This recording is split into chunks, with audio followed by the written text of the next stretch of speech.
Salman says, what are the Sunnah ways and the procedures of offering sacrifice for Eid al-Adha? First of all, as Muslims, we have two Eids. Eid al-Fitr, which comes after the month of Ramadan, the first day of Shawwal, that is, one day.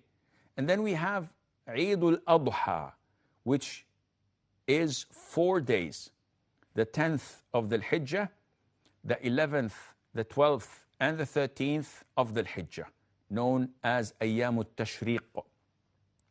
These 4 days, we are allowed to slaughter a sacrifice if we're not going for Hajj.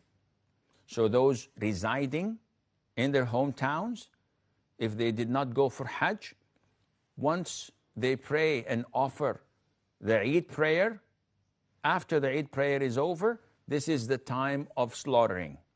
It begins from just after the prayer of Eid until just before the sunset of the 13th of the Hijjah.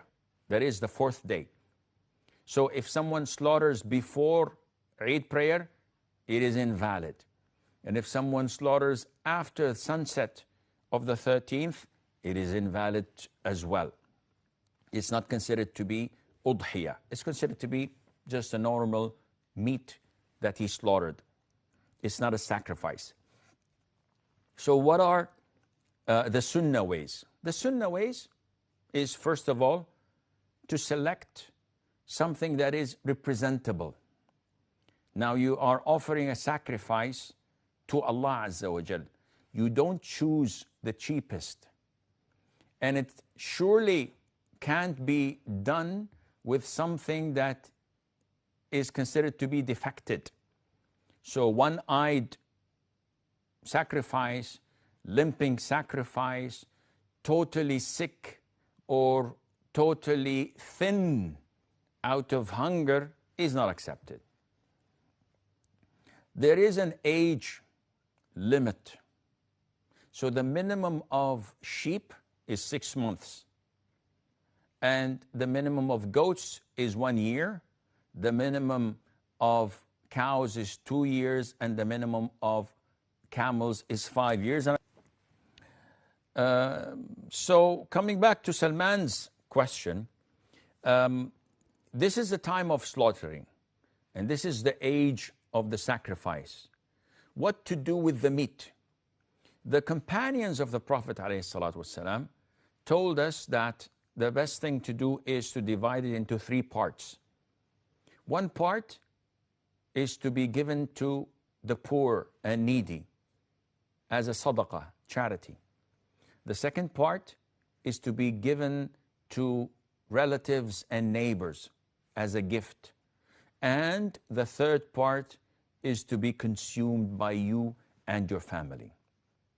So this is the recommendation of the companions of the Prophet ﷺ. If you give a little bit more here and a little bit less here, this is no problem, insha'Allah Azza wa Jal.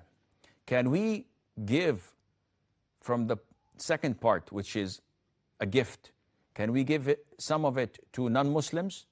If we have non-Muslim relatives or non-Muslim neighbors? The answer is yes. There's no problem in that at all, insha'Allah. We have a custom in India. We slaughter in the Eid of Hajj, one sacrifice for the Prophet ﷺ and one for the deceased. Well, slaughtering for the Prophet ﷺ is an innovation, clear innovation. You should not do this. Because whatever you do, whatever you slaughter, the Prophet will be accredited because he's the one who, sallallahu alaihi wasallam, told us and taught us what to do and how to worship Allah. So he gets credit for that. So there's no need, and if you do, it's an innovation.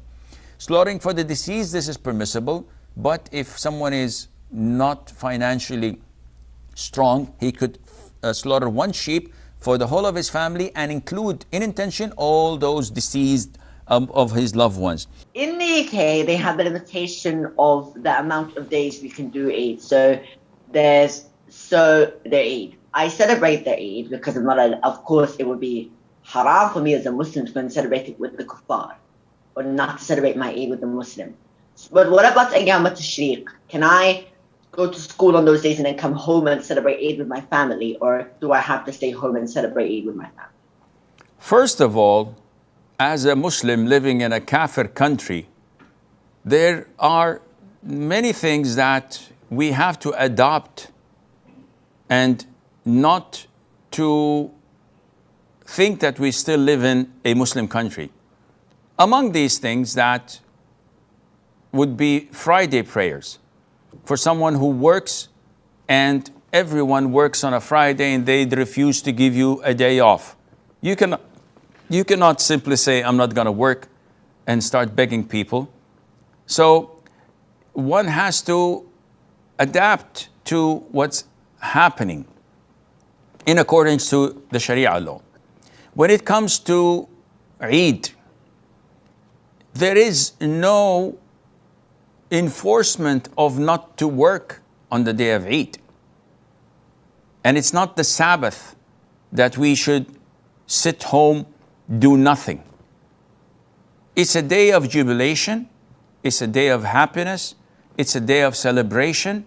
And this does not mean that you don't work.